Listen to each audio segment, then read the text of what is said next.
Now, before we get started at being able to look at Slack, we need to first establish how do we get in? So there's a few different ways that we can log in and join a specific workspace.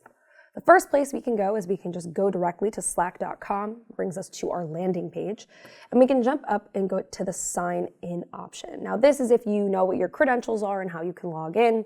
If not, we also can go to the get started section, and this is where you can sign up to get into Slack.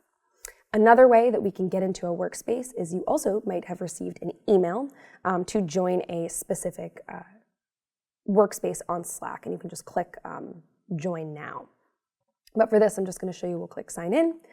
And then you can sign in with your Google account, you can sign in with your Apple account, or you can just type in whatever your work email is.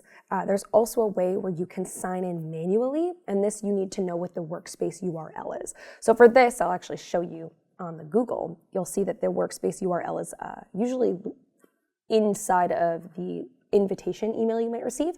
So that way I know it's just arrowmar.slack.com, and then you click continue and it can bring you through the steps of logging in manually. But I'll just log in with my email, so ekane at arrowmar.com. I'll click sign in with email.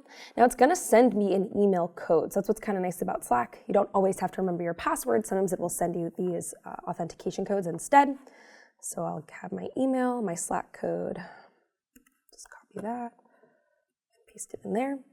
And then it's going to ask me, it's going to be like, awesome, like welcome back. So I have pending invitations. So if you have any pending invitations, you'll see those down here. You can join specific workspaces, but this is the workspace that I tend to work through.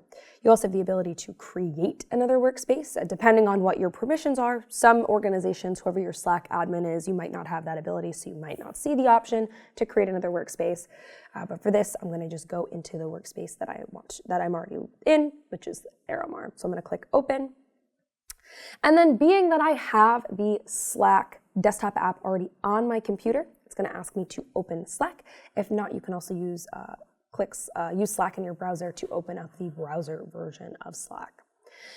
Now, speaking of the desktop application, I'm going to head back to our Slack homepage here. And if we go under, there should be, I guess, the option to download.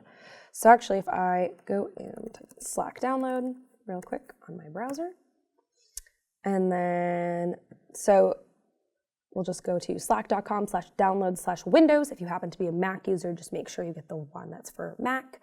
And then you can click download. But since I already have this on my computer, we won't walk through that, but that's how you can at least get the desktop application. For most of our training today, we will be inside of the desktop application.